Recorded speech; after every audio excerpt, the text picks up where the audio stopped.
Reasons for organizational gaps. This was the earlier topic which we had discussed.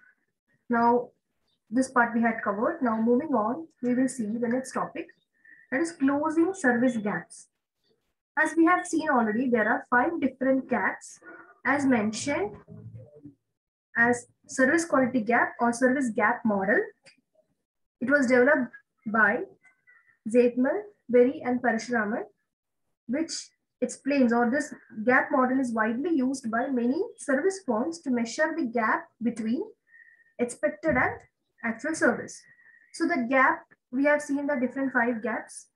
Now, how to close these service gaps? Closing service gaps. There are some points which will help us to understand how service gaps can be closed. First one is learn what customer expects. Get a better understanding of customer expectation through research, through complaint analysis, consumer panels, etc. The main thing is understand the customer. Increase direct interactions between the managers and the customers to improve the understanding. Because as we know, in service sector, human touch is inevitable. The role of human beings are not at all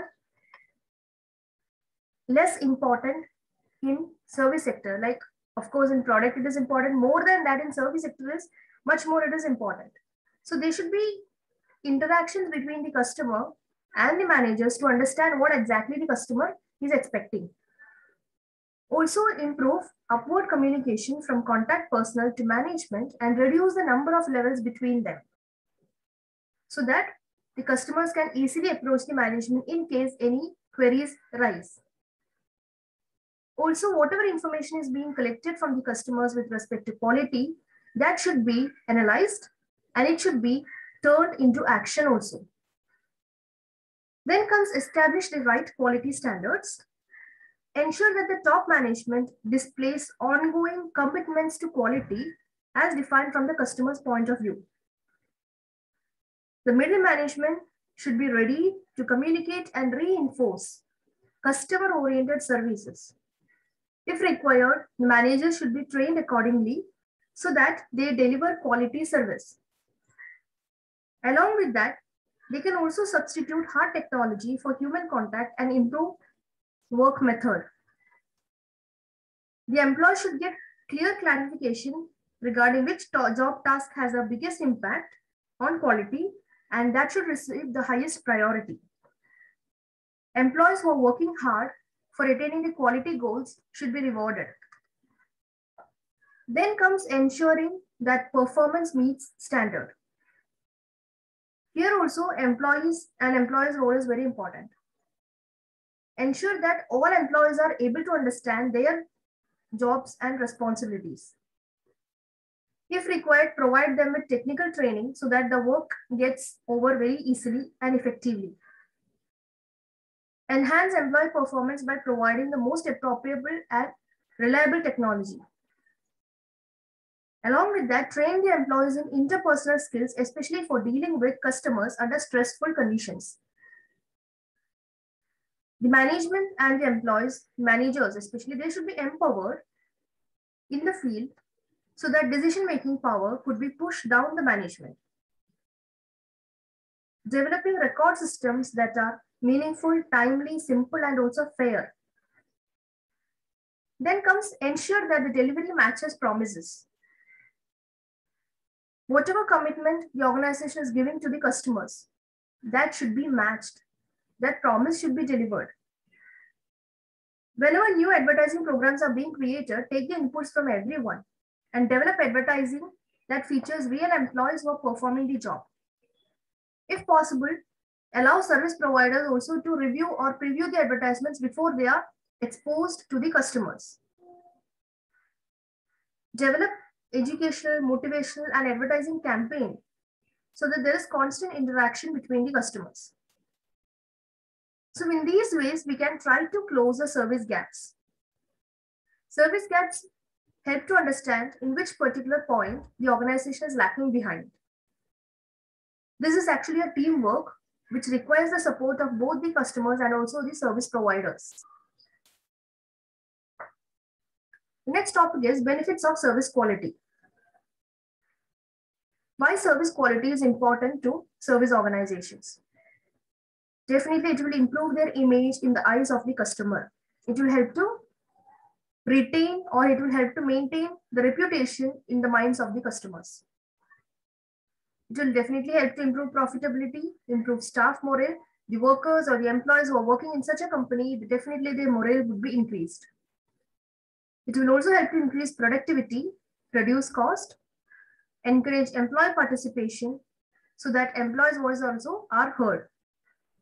Along with that, it helps to bring continuous improvement in the entire process. Continuous improvement or consistent improvement is very much required. It is not like once or twice you apply quality methods, you apply quality techniques and it is over there. It should not be like that. It should be something which is continuous. Increase customer satisfaction, differentiate themselves from the competitors. There should be something unique which will differentiate a company from the competitors, unique in service quality. Then minimize price sensitivities. These are the benefits of service quality. Moving ahead, we can see service quality management process. First one is setting the right standard. It is necessary to have the right standard for service quality, or else the quality assurance process will be inappropriate. It is not only restricted to any particular area, whereas the quality standard, the right standard should be applied, or it should be covering all the activities of the organization. Implementing quality service. This process, this second step, it involves commitment, total commitment from all the levels of the organization. Here, team plays a major important role. Team efforts. Effective implementation of service quality is possible through internal marketing programs. Excellent internal marketing programs. Internal marketing means dealing with the employees initially. One approach here which could be applied is total quality management. Total quality management, it's a continuous process. It is a teamwork. There is employee engagement, there is employee participation in that. It involves each and every activity in the organization. So that is how quality service should be implemented. Then monitoring service quality. In order to monitor service quality, various tools and techniques could be used. Like statistical tools could be used. Customer satisfaction analysis could be used. There are various methods for that. Now, this is important because only by monitoring, we will be able to understand whether we are moving in the right direction or not. One example we can take over here, when a customer is visiting a restaurant and we are providing them a form to fill the customer feedback. Definitely, we know that customers' expectation, if it is more than what they're expected, I mean, the delivery is more than, or if it is exceeding the expectations, he or she becomes a delighted customer. And if the service delivery is meeting the expectations, he or she is a satisfied customer. And if the delivery is below expectations, that is a dissatisfied customer. So take example, in a restaurant, a questionnaire is being given, a small simple questionnaire, and the customers are asked to fill it up. Different options, different questions are there, 3 different options are there. Questions could be like this: time taken to get a seat, time taken to receive your order, time taken to provide the order, promptness in clearing the bill, overall taste, size of portions, etc. Like that, so many questions will be there. Now, what is the customer supposed to do? Customer should be giving feedback regarding whether these points, whether these questions, how that customer have felt in each of these questions, whether expectations were exceeded or expectations were just met, or whether the expectations were below the, or the delivery service were below the expectation. That is, either the expectations were exceeded, I mean what they delivery was more than what they had expected, the quality was more than what they had expected, or it is just met the expectations, or whether the quality is below than their expectations.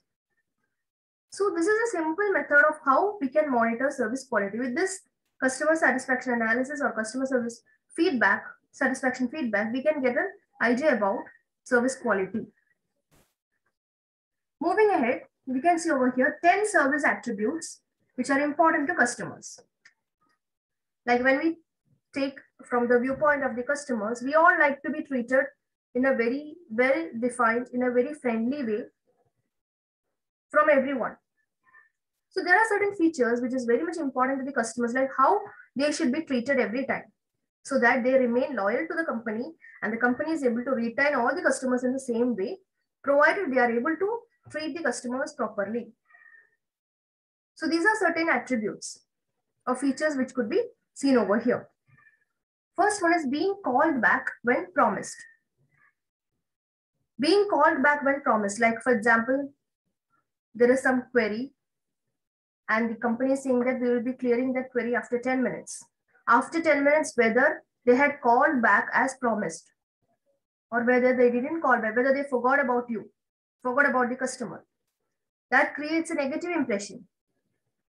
Then receiving an explanation of how a problem happened, making the customer understand what was the issue behind the problem, providing correct number to call in case of problem, being contacted properly when a problem is resolved, being allowed to talk to someone in the authority. Many times customers will be having this impression that I need a chance to talk to the higher authority also. That should be allowed. Being told how long it would take to solve a problem so that the customer need not anticipate or keep on waiting that it would be ready immediately. Giving useful alternatives if the problem is not solved. Useful alternatives means some other options to the customer, similar options to the customer, which could be useful. Being treated like a person and not just a number. Definitely customers, as we know, customers are supposed to be treated as the king of the market. Without a customer, no business, be it in product sector, manufacturing sector, or service sector, no business can survive and grow. So they should be treated with a human touch. They should be treated like a person and not just a number. Telling ways to prevent a future problem, guiding them how to prevent a future problem, then assuring them that if a problem is arising, the company will be there to solve that problem. Giving progress report to the customers in cases when the problems cannot be solved immediately. Like asking them, the customer is asking to the company by when it will be corrected, by when we will get the product repaired back. So giving that progress report, giving that information to the customers. So all these things actually are points which the customers always keep in mind, how they are being treated. And all this helps to maintain service quality. So these are the 10 service attributes which are important while treating the customers.